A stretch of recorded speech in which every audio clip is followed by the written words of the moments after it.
So, kailan pa ganito ang lifestyle mo? Nung nag-graduate po ako, nag-work po ako ng like 2021 and then after po nun, yun po, You don't say 2022. 2020, you say 2020. 2021 Yeah. and then Oo. nag-start po ako ulit. Hindi mo pinapronounce yung T. Kaya, Weni.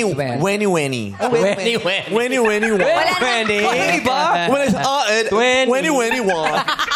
Kaya pala 21. Kasi, binato talaga ako na eraser ng speech teacher ko dahil dyan. Sabi niya, nag-ano kasi siya, nasa ano kami, poetry reading. Tapos sabi niya, when I was 1 and 20, yun ang sinasabi niya. When I was 1 and 20. Tapos sabi ko, Ma, bakit 20? You don't pronounce the T. Bakit 20? Dapat 20. When I was 1 and 20.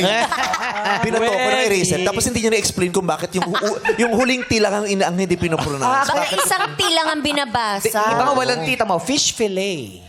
Ay, galing. Hala, ang galing mo. I'm so proud of you. Nag-iisip-isip ka. Siyempre! Tapos Spell fillet. F-I-L-L-E-T. You don't say double. There's no such letter as double. So, L. F-I-L-L-E-T. L. Isa lang ang W. Walang L. double S, double L, double T. Walang ganon. Walang double L. F-I-L-L. No, you don't say L-L. Again, you blend. Okay. Blend. Can you- L-L. L-L. Okay. The consonant and the vowel. L-L. L-L. Diba?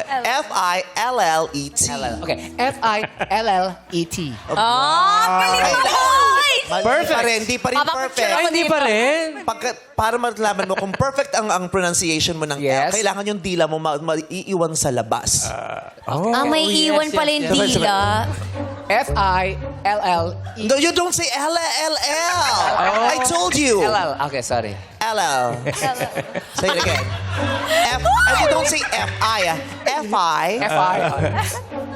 F-I-L-L.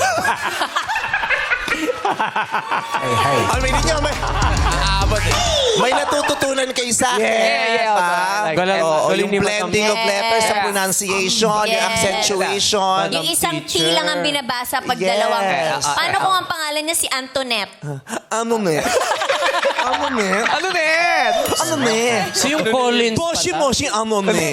yung Collins pala, C-O-L-L. Alin? Yung Collins. Max Collins. C-O-L-L-I-N-S. ganun. Yes. L-L. LL. You don't say double L. Walang ganong letter sa alphabet. W lang. Oh. You don't say O. You say What's what? Oh. O. So sorry. Maiksi lang. Pwede, di ba? When you prolong a vowel or a consonant, it gives another meaning. Kaya you should stick to the actual pronunciation. You didn't say oh. No. Ay, paano pala laglag ka sa building?